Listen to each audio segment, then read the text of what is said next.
Good day, Tobago, and today we are in King Peter's Bay Hill. If you could see the beautiful backdrop behind me of Cotton Bay, and we are here to discuss the review of the last term of the Division of Infrastructure, Quarries and Urban Development. We are here with Secretary Trevor James, and we are going to discuss the past 3 years of his performance and the performance of the division as a whole. Good afternoon, Mr. Secretary. How are you doing today? Good afternoon, Mr. Thomas. It's a pleasure to be here. It's a pleasure to be able to report to the people on the stewardship, my stewardship as Secretary of Infrastructure, Quarries and Urban Development, to be able to explain how we came to be where we are and to present in some details our plans for 2025. All right, so we just outlined where we are. Give us a little bit of backdrop of where we are today and the significance of where we are filming today. Well, the location is not by chance. We selected the location because this represented our first attempt at design, build, finance in our term in office in the THA. It was one of the strategies that we had to pursue given the lack of financial resources we came and inherited. And so this completion of this project, which many felt could not be built, we believe it is an iconic project, and we wanted to tell Tobago as we look forward to 2025 to remember that our term has been in fact punctuated by projects such as these. And so the choice of the location is critical and important to the message that I want to send to the people, to the staff that work at the Division of Infrastructure and to the people in Tobago generally. Right. So they call you the man with the plan, right? Which was kind of a nickname on the campaign trail before you got into the position as secretary, given that you had so much wonderful plans for Tobago. Generally, in your view, what do you think your performance over the past 3 years was like in the division? Well, let me go back to the plan for Scarborough itself. I think we in Tobago generally have been starved for infrastructure development over the last 20, 30 years. We have very little built vertical infrastructure, and we have limited civil infrastructure. And that, as a philosophy, we felt that we wanted to look for a project that can build out a real economy in Tobago. And we felt that a new port that gave us direct connectivity to the world would spiral into a development, eat us in Tobago, that was never seen. Right. And so the Port Scarborough redevelopment plan was our signature project. We took as far as we could have gone, and we went out to tender. We negotiated with 2 proponents, and both proponents wanted a sovereign guarantee from the central government to proceed, to bring their own funds. Right. But wanted it's buying of the central government, because in this country that we have, the THA doesn't have the authority to commit state resources to that kind of. And so we requested from the Prime Minister, from the government, just a simple letter to say that they were going to support the project, and the government, of course, refused. Okay. And so while the plan is there, and maybe someone else later on will be able to execute it, we are happy. I am happy that we presented a solution to the economic problem that Tobago faced, and we manfully tried, given the OPR and all of the drama with that, we manfully tried to push that as far as we could have gone. And we told the public, the Chief Secretary was on record to tell the public that, listen, we have written to the central government, we are ready to move forward, we need a letter of guarantee. So the plan is there. Being double man with the plan is a title that I chuckle at. Yeah. But on a serious note, one of the things that we've lacked in Tobago is our ability to plan and execute. And for someone like me who has a project management background, it was critical for me to sit down and conceptualize a way that sells to the Tobagonian that, listen, if we don't build this thing ourselves, nobody's going to build it for us. We will get token support from Port of Spain. They will come and do a token project here and there to give you the sense that you belong, but the country does not move forward. And if you look at the projects that have been built over the last 2 decades, they are not projects that transforms the economy, that builds out an economy. They are projects that maintain a community.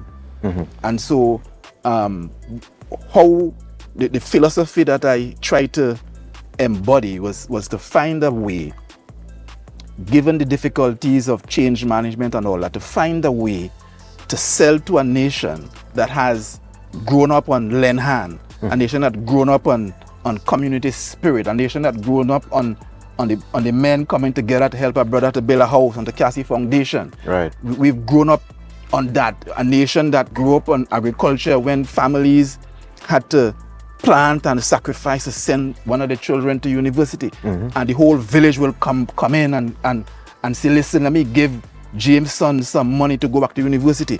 That is how we've built the Tobago that we have. Right. And so how do we take that spirit, use it to transform the division? And that has been my philosophy. And thankfully, when we started the term, I was fortunate enough to be home for 2 weeks, with COVID. I remember that. And during that 2 weeks, I asked the then administrator to send to me by email all the reports, as it should be normally when secretaries change. The administrators are supposed to give the new incoming secretary a status report on everything that has gone on and where we are today. And so I was fortunate to get that series of reports from then Administrator Toppin, and it allowed me to get a sense, as I read, to get a sense of where the division was, and what had happened in the past, in the recent past in the division, conceptualize a way to move the division forward. And so we decided that we're going to try to build out a matrix of some kind. And so we separated the division essentially into 5 areas, and we rearranged and reorganized the staff. And we feel now that we are now benefiting from that new structure that we have. We have the engineers doing engineering. We have our own project management team in the PMO. Before that, the Division of Infrastructure never had a project execution unit as other divisions do. Most of the work will be tendered out and so on. And so we have our own PMO now, the project management office. We have a whole architectural unit. We have the whole maintenance section under one head. And so we now have, and of course the ERP. And so we have almost 5 heads who can collaborate through monthly meetings in order to ensure that all the work that we're doing is coordinated. Because what we inherited from an administrative side is a mountain of debt, which meant that we now needed the in-house staff to perform at a different level. So that's how you overcome the debt, just to allow for the internal labor force to play a more integral role in executing the projects and stuff instead of tendering out? Absolutely, because remember when we came to office and the country remembers all the talk about the war, the hitting and all the bacchanal that went on. There was just no money with which to offer tender and contracts to the private sector. So we started a process of trying to get the development team, and kudos to the development team. Pastor Bain has been going around and looking at the project that development team has been doing for the last 3 years, and never before in the THA have we seen the quality of work by the development of the infrastructure development department, and not the magnitude of the work that they have been doing.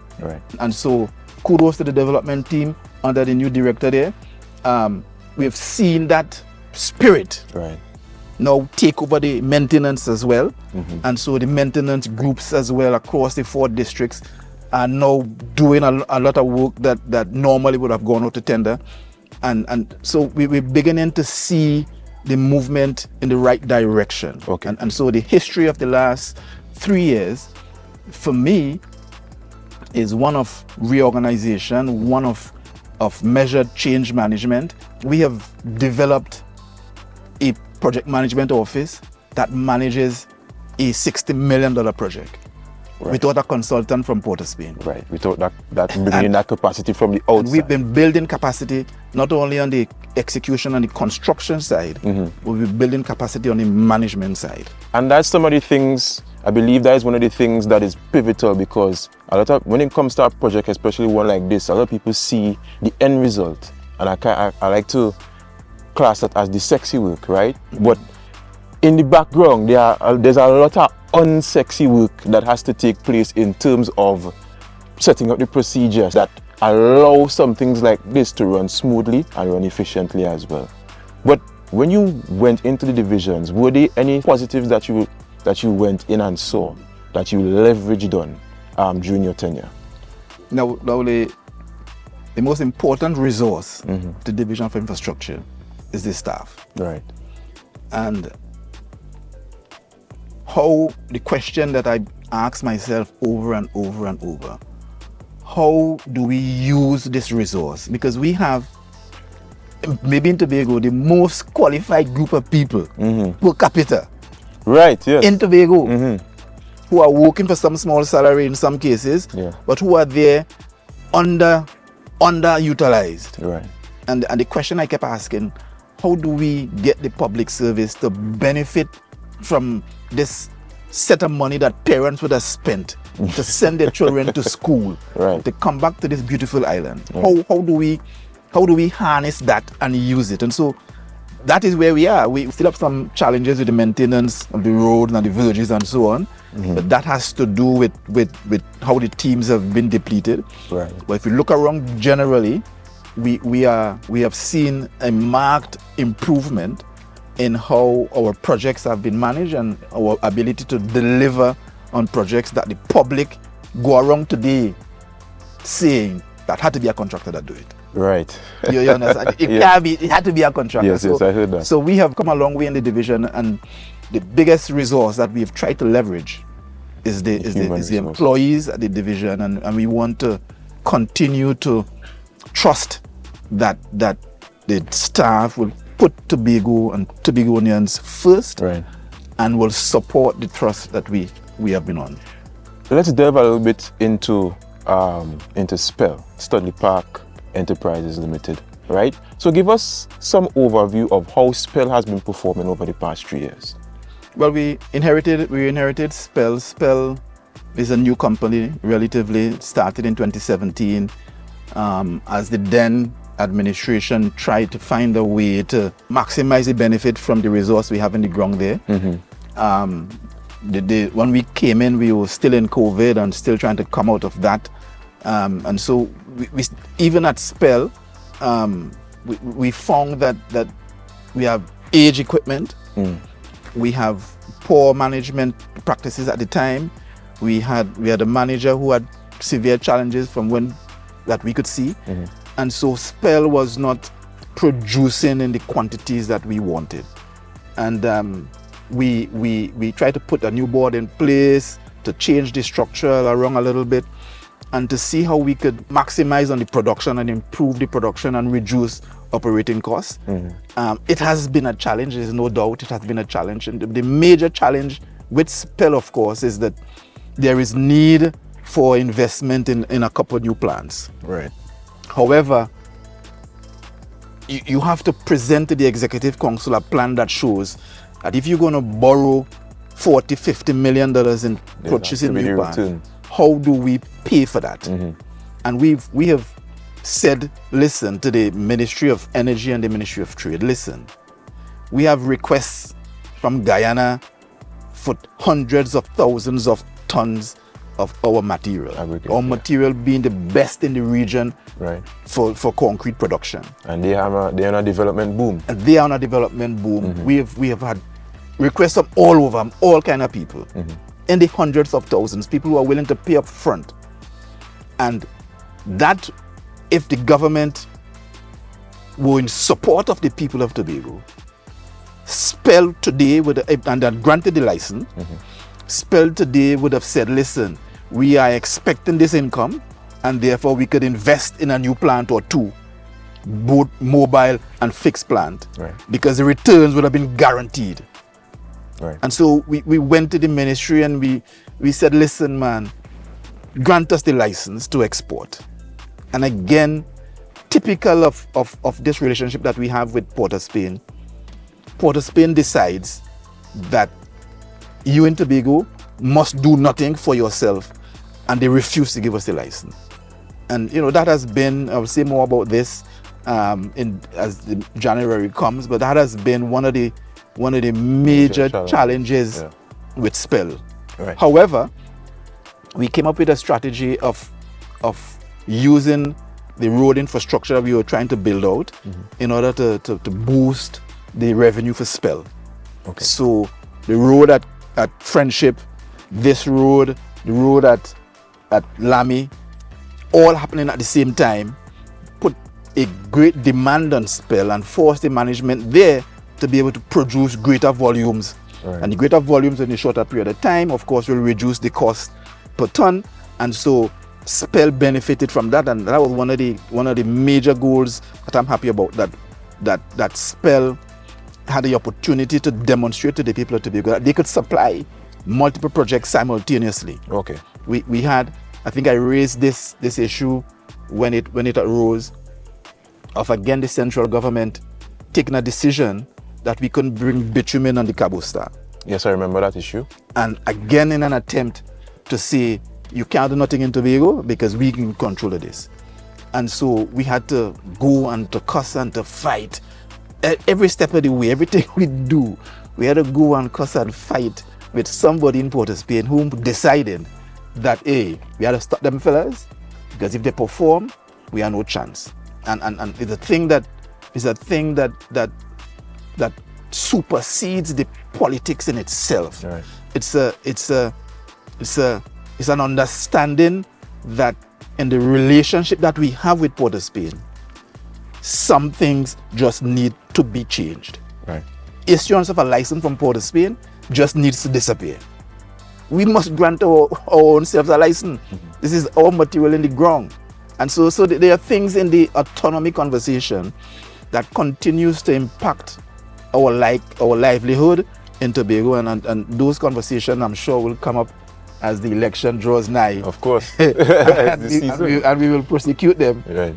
when the time comes. But the biggest challenge at Spell is the non-issuance of the license from the Ministry of Energy. Right. And I have been instructed by the Executive Council that if nothing moves, we will go to court. Okay. And maybe that is what we will do. Okay. You did say that there's some major achievements that Spell did over the 3 years, but let me expand on that a little bit, right? What are some of the biggest wins, some of the biggest achievements that the division executed on over the past 3 years?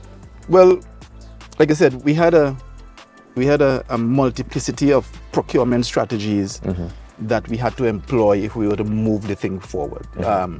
One, of course, the biggest one for me, of course, is getting the development team to perform. Right. And I think I'm comforted that they have been performing, and they have been performing greater than expected. The other strategy we used was the design build finance. Yeah. And we're building a road. Hopefully we will restart it in January and complete it in the first quarter of calendar year 2025. The road at Friendship. Right. And again, it is a symbol that I want to sell to Tobagonians, that we do not have to wait on somebody from outside to come and do these things, these projects for us. Right. We have to understand where we came from, and to know that every young man like yourself must understand that if you want to build your house, nobody can building it for you. And to understand that boys can't build house. If you want to be a man, you have to build the thing for yourself. And this is the message I want to sell to the young people in Tobago. If we don't do this thing ourselves, we will not move this country forward. So the biggest deliverable I could say, of course, is the road at Friendship. It has some challenges as expected, but we will win in the end. The bypass at Smithfield, bypass, yeah. that we finished in record time. This road that we are on, and of course the bypass at Lamy that has been criticized, but when it is fully finished, we will have another route in case there's a trauma in Roxborough that can take us out of there. And you know when Carnival comes and all the drama up there. So, like I said, we've been starved for road civil infrastructure, and we have taken the challenge to say manfully, we are going to do all that we can do in our 4 years, and hopefully the people appreciates that listen, we have moved the needle significantly forward in a very, very short time. Right.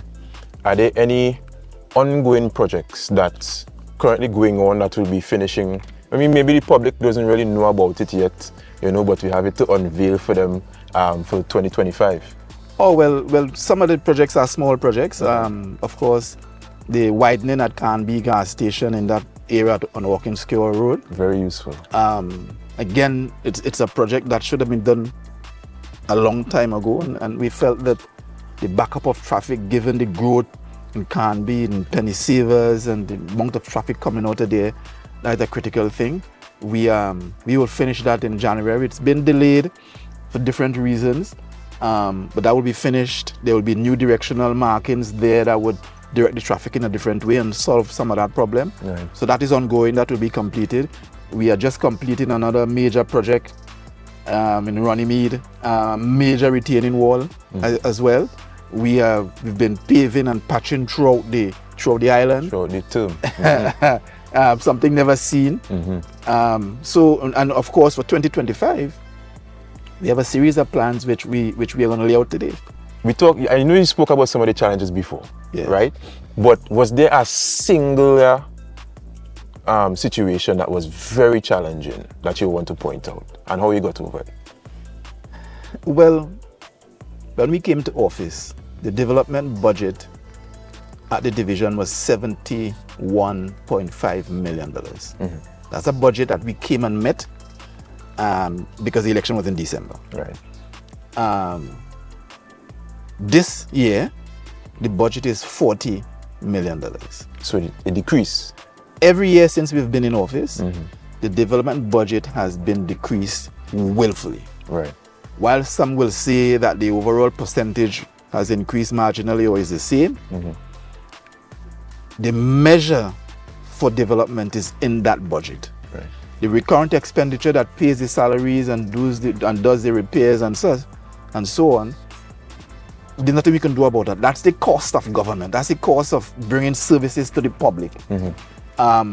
You measure the movement in the country, in the economy, by the amount of money that you have for your development budget. So in Trinidad, so as an example, the THA has never gotten a cent from the infrastructure fund in Trinidad.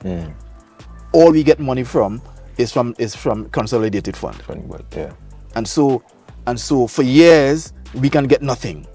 And so the challenge of managing a division with little or no money has been, of course, the biggest challenge. And we've tried to come up with systems of identifying where we can move and via and what we can suppress and so on in order to accomplish the works you see going on. It's not an easy task. We've inherited a development team that has now been working 12 months. Right. Which is not the norm, but that's what the last regime did. Right. And the budget for salaries for our development workers is $41.5 million. Wow. So put that into context, with the government giving us $40 million this year, you realize that the money for material and goods and supply and so on is nothing or insignificant. Right. And so that has been the challenge, and the challenge to still be able to find some way to deliver is the challenge, and the restructuring, the reorganization was the solution, and I think I'm happy that we're able to execute that, and we're still able to deliver despite the constraints set on us from abroad.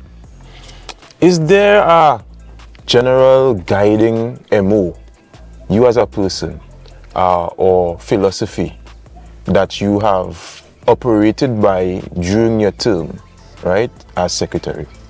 Oh, I alluded to it before. Uh-huh. From where I come from, we never ask anybody for anything.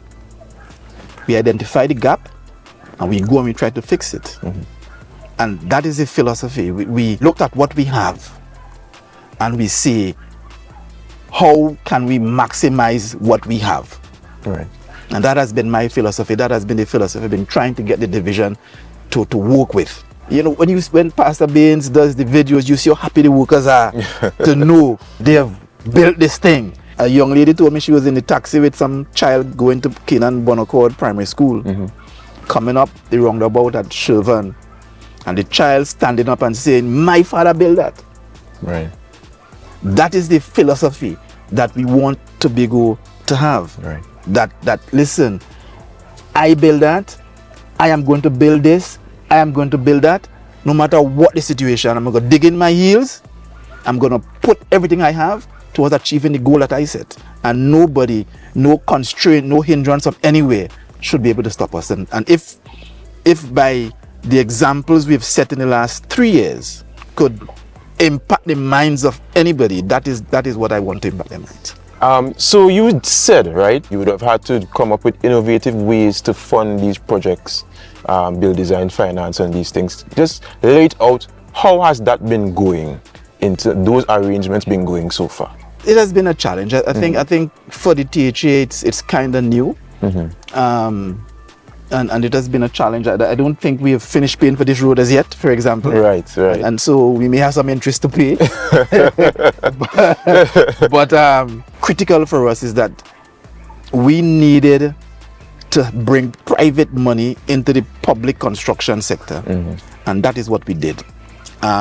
There are, of course, repayment challenges which we are overcoming. Mm-hmm. But I think all in all, the strategy of bringing private sector money, which is the same strategy we were going to use in Scarborough. Mm-hmm. We've identified a consortium who's willing to bring their private money and build out this city, build out the port, build out the road infrastructure and so on, and be paid for it over time. Okay.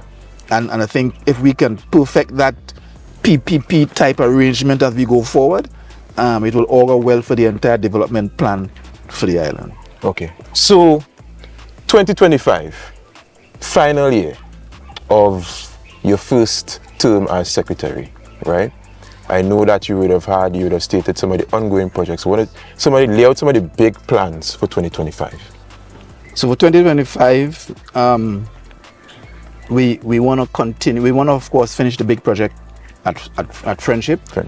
But the philosophy that we are going with mm-hmm. is that we must demonstrate to the people that we can do much with little. Right. And so we have sat in our retreat and we have reorganized and restructured what we will do, and I think we have come up with a 44 and 44. And out of that 44, we have come up with 4 major projects. Mm-hmm. The first one, of course, is intended to help reduce the possibility and the impact of flooding in this, what we call Southwest Tobago, Canaan, Bonaccord, Crown Point. Right. Now the engineers are finalizing the designs for the solution to that problem. That will be one of the big deliverables for 2025. Mm-hmm.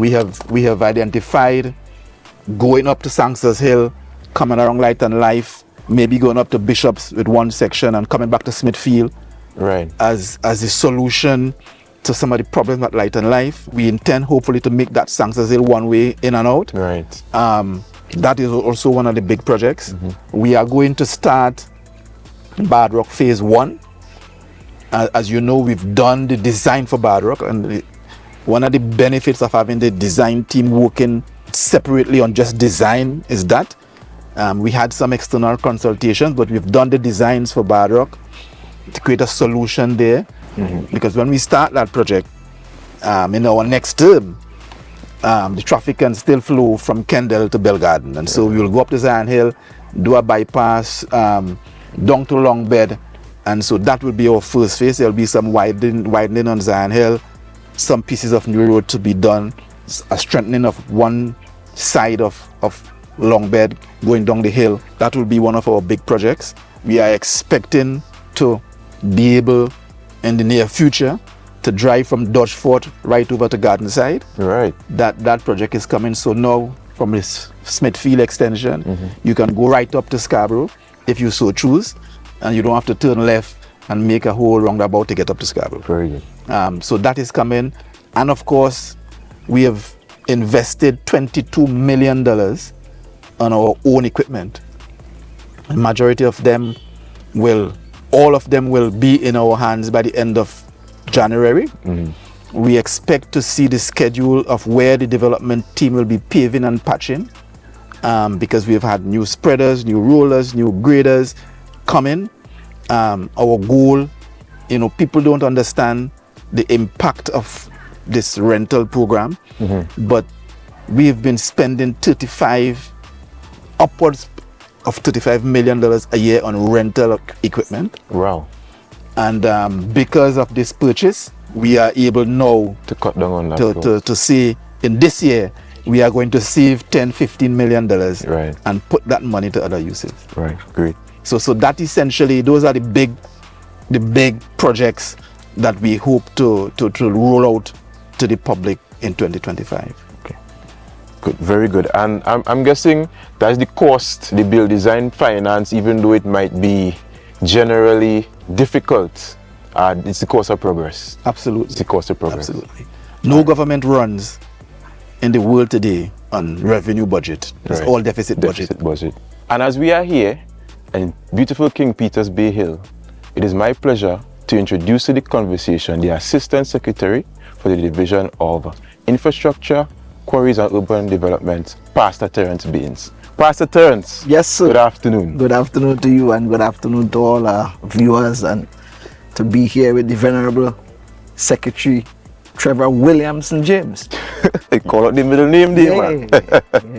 My question to you is, yes, the overall plan for 2025 for infrastructure in Tobago, for quarries in terms of spell for Tobago, and general urban development, what is your plan for 2025, the division's plan for 2025? Right. Well, the hallmark of any dynamic, great leader is the ability, first of all, to assess the resources that you have, and to kind of design an architecture for where you want to go. Some of us call it a vision. And I think that he has been able to do that efficiently, as he has discussed at length, in this interview. There is no need for me to be working on a vision, to work it. You understand, we are actually seamlessly working as a unit. I think his desire for the division and overall direction is very clear, and I can say too that people always do well when you treat them with the kind of respect that they deserve. You give them the opportunity to use the skills and abilities that they have. To add to that, I think the question speaks to the coordination between SPEL, for example, and the division.